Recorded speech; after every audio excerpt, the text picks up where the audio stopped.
So Devon, background noise. Now this is a very tricky subject because that's basically what a classroom is all about. There's just noise, and there's more noise than there is quiet. I think that would probably be a fairly safe guess. How important is it for classrooms to be quiet, or at least for us to try and regulate the noise? Particularly for our students with auditory processing disorder, it's absolutely crucial that there is quiet for those times when they need to be focusing on the teacher's voice. And I suppose there's a natural benefit there as well for everybody if the classroom is quiet.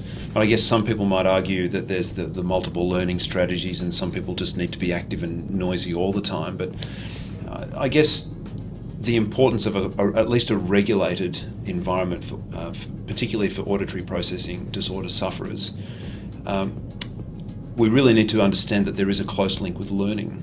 Can you elaborate on that? Yes, well, I think most children benefit actually from a quiet classroom at those critical times when the teacher is actually giving an instruction or explaining something, how to do a maths problem, or you need those children to be listening and attending with no background noise, really. So it's not only your students with auditory processing that benefit from the absence of background noise, but I think all of the students benefit from that. So having a classroom where we reduce the ambient noise benefits all of the children. So what about sport and practical subjects, things like that? What strategies can we use? That becomes a bit tricky for our student with auditory processing disorder, because he may not be able to hear the coach's instructions when there's lots of other shouting, and I think that just becomes hard for him, and that's something he has to learn to live with.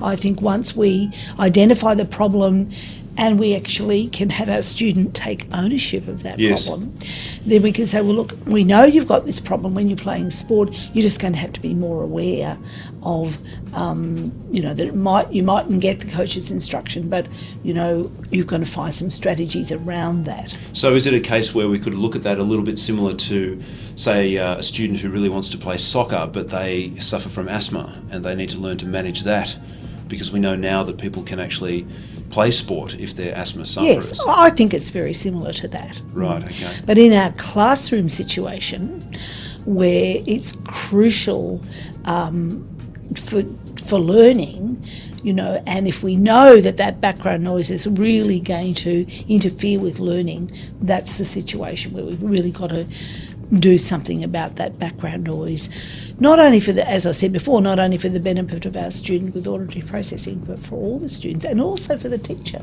because the teacher doesn't have to shout. Yes.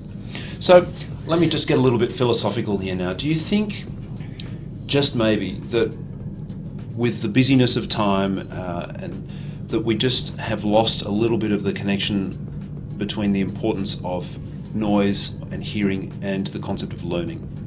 Have we lost that a bit? I think we have. I think our society is so busy, and we're having images and sound produced to us all the time. You go into a store and there's music. I go to the gym and there's this thumping music.